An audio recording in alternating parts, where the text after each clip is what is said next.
प्रिय दोस्तों, संध्या काल की इस जीवन दर्शन यात्रा में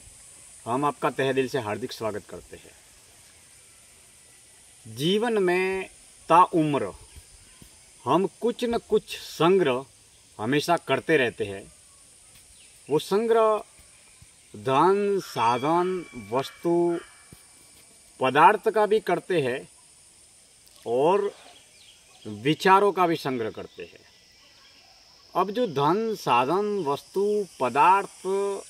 का जो संग्रह करते हैं वह एक संग्रह जो है वो स्थूल संग्रह है, पदार्थवादी संग्रह है, भौतिक संग्रह है। लेकिन इस भौतिक संग्रह के साथ में हम न केवल वस्तु या पदार्थवादी संग्रह को केवल बढ़ाते हैं,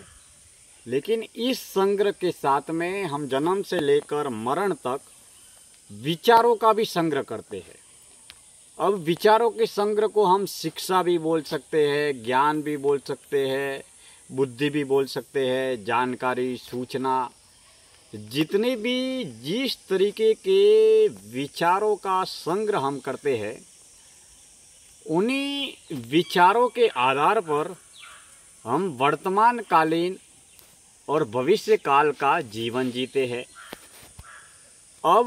वर्तमान का निर्माण और वर्तमान और भविष्य के विचारों का निर्माण जन्म से लेकर आज तक, अब तक किए हुए कर्मों के माध्यम से और जिए हुए जीवन के माध्यम से होता है। बेशक इस बात को हम मानते हैं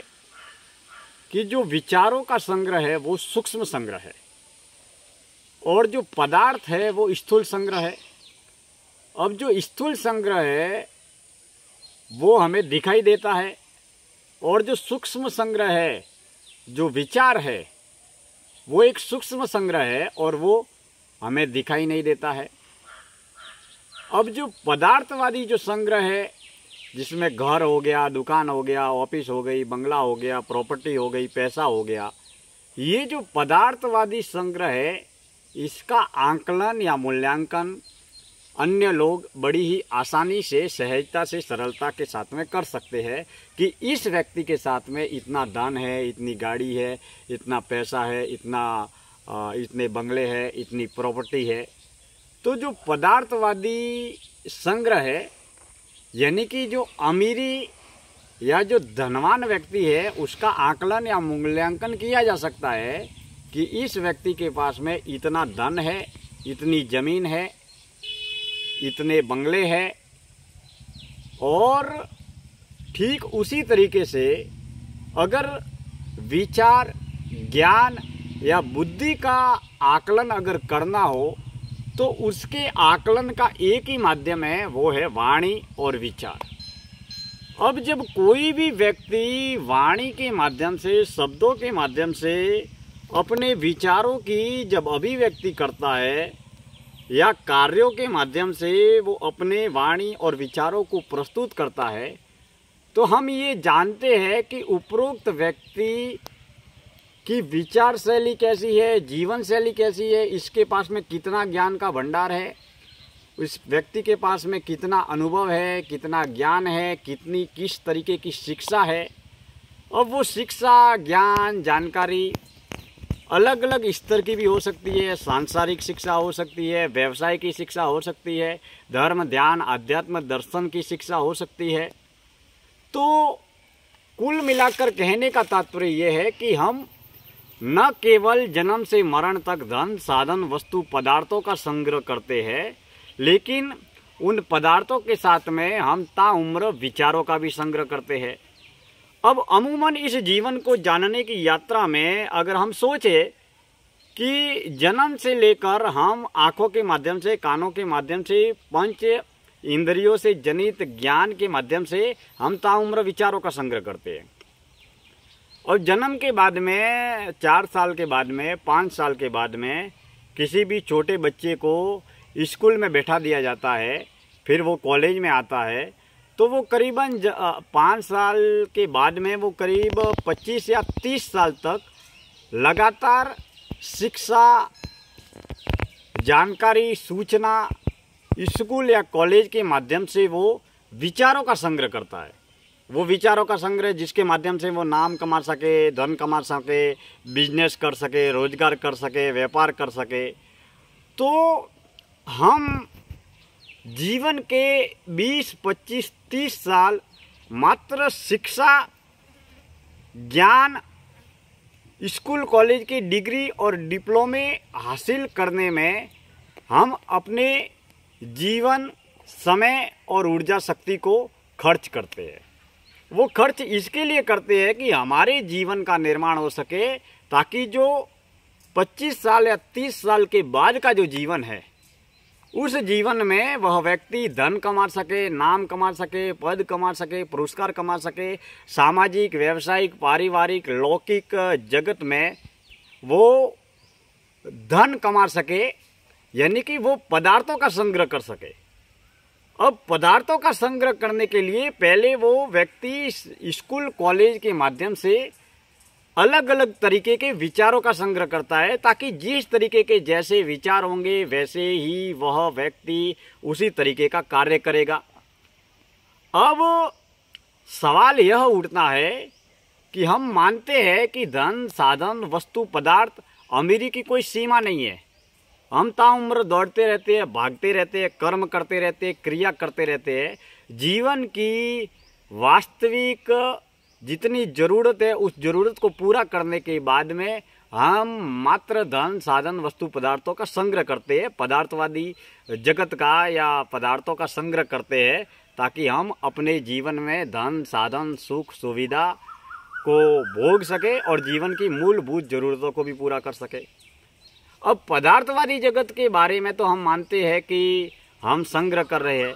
लेकिन इस पदार्थवादी जगत के साथ में हम समय के साथ में जीवन को जीते हुए, जीवन में कर्म करते हुए, जीवन में क्रिया करते हुए, बचपन, जवानी और बुढ़ापे का सफ़र तय करते हुए हम न केवल पदार्थों का संग्रह कर रहे हैं, मगर इसी के साथ में हम विचारों का भी संग्रह कर रहे हैं।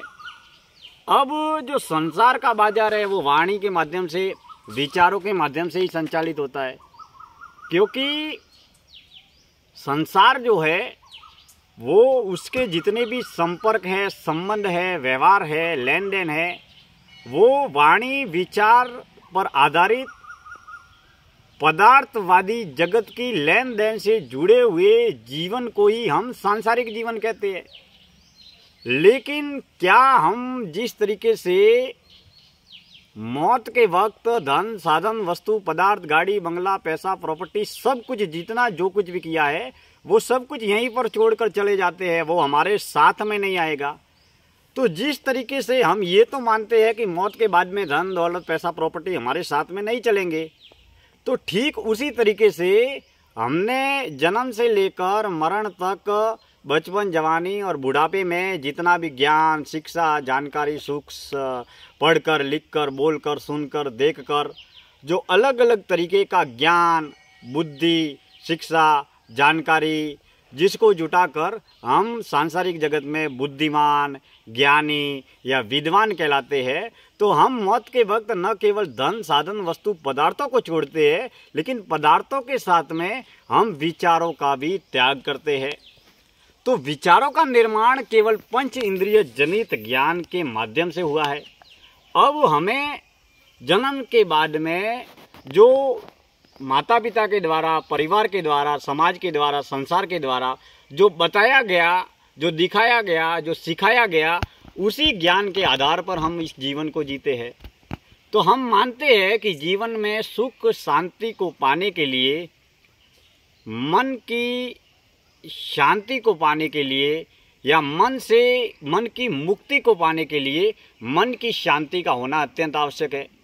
अब मन की शांति को पाने के लिए न केवल पदार्थवादी सोच से मुक्त होना आवश्यक है, मगर जिस तरीके से हम धन, साधन, पदार्थों का संग्रह करते हैं, इस लोभ, लालच, स्वार्थ या मोह, आकर्षण, आसक्ति, लगाव से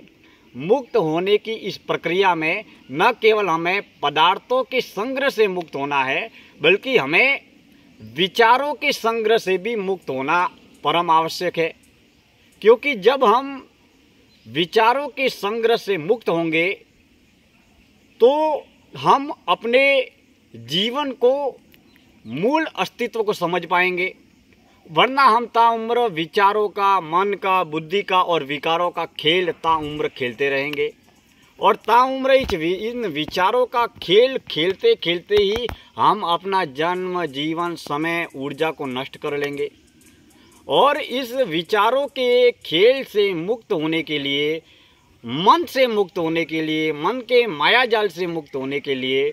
जो आवश्यक कदम है वो है मौन, ध्यान, अंतर्मुखी आत्म केंद्रित जीवन जीना। और जितना हम व्यक्ति, वस्तु, धन, साधन, पदार्थ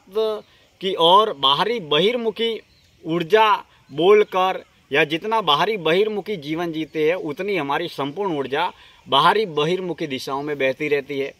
जब हम अपने जीवन की संपूर्ण ऊर्जा को आंतरिक अंतर्मुखी आत्म केंद्रित जीवन के जरिए मौन की ओर, ध्यान की ओर, ज्ञान की ओर केंद्रित करते हैं, वैसे ही मन, बुद्धि, विचार, विकार के जो बादल हटते चले जाते हैं और धीरे धीरे अपनी ही आत्मा के आत्मदर्शन करने में हम सक्षम और संपन्न हो जाते हैं। अगर हम जीवन में साधना को बल देंगे तो साधना के जरिए हमारे जीवन में वास्तविक रूप से परिवर्तन घटेगा और सत्य की या ईश्वर की जितनी भी भूख होगी, प्यास होगी, उसी के अनुरूप हम जीवन में आंतरिक आध्यात्मिक तरक्की करते चले जाएंगे। क्योंकि पदार्थवादी जगत कर्म से चलता है, पदार्थों से चलता है, लेकिन जो वाणी, विचार या जो मन है वो एक सूक्ष्म घटना है। लेकिन हम ताउम्र वाणी और विचारों के माध्यम से ज्ञान को बाजार बनाने की दिशा में हम अपनी अनमोल ऊर्जा, समय, शक्ति और जीवन को नष्ट करते रहते हैं। तो इस जीवन को समझने के लिए हमें अपने जीवन को जानना बेहद आवश्यक है। क्योंकि जिस तरीके से हम हमारा जीवन जी रहे हैं, उसी तरीके से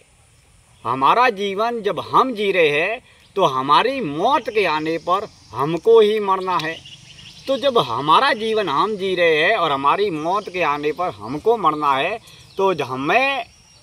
हमारे जीवन की खोज करने के लिए हर रोज़ प्रयास भी हमको ही करने होंगे। और जितना ही हम वाणी, विचार, अपने विचारों की खोज करते हैं, उतना ही हम अपने जीवन को जान पाते हैं, समझ पाते हैं, खोज पाते हैं। क्योंकि ये पंच तत्व की देह तो मात्र एक यंत्रवत कार्य करती है, लेकिन इस संसार को और इस देह को संचालन करने का कार्य, इसको निर्देशन करने का कार्य जो करता है वो मन है। क्योंकि मन ही इस देह का और जीवन का चालक है या संचालक है। जितना हम अपने विचारों को साक्षी भाव से, सहज भाव से, स्वाभाविक भाव से देखने की जब प्रक्रिया प्रारंभ करते हैं, तो हम अपने जीवन से जुड़े हुए कई अनछुए पहलुओं को वास्तविक स्वाभाविक तल पर जानने पहचानने लगते हैं। क्योंकि बाहर जितना भी जो भी ज्ञान है, शिक्षा है, जानकारी है, सूचना है, उसकी एक निर्धारित सीमा है। जिस तरीके से जीवन की भी सीमा है, उसी तरीके से पंच इंद्रियों से जनित ज्ञान की भी सीमा है। लेकिन जो सारा अनंत ज्ञान है, अद्वितीय ज्ञान है, दिव्य ज्ञान है, भव्य ज्ञान है, वो हमारे अंदर है। जैसे जैसे हम आंतरिक आध्यात्मिक मौन और ध्यान की गहराई में आगे बढ़ते हैं, वैसे वैसे साधक इस गहराई को अनुभव के तल पर महसूस करता है। आज की इस जीवन दर्शन की यात्रा में इतनी ही बातें। मैं दिनेश्वर माली आप सभी का तहे दिल से हार्दिक आभार व्यक्त करता हूं। आप सभी हमसे जुड़े हुए हैं, इसके लिए बहुत बहुत हार्दिक आभार व्यक्त करता हूं। फिलहाल हम महानगर मुंबई में हैं और महानगर मुंबई के संध्याकालीन यात्रा में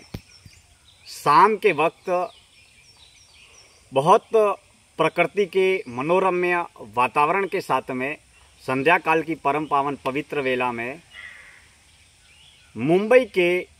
जंगलों से जंगल की सैर करते हुए मैं आज की संध्या काल की इस जीवन दर्शन यात्रा का समापन करता हूं। आप सभी का बहुत बहुत आभार, धन्यवाद।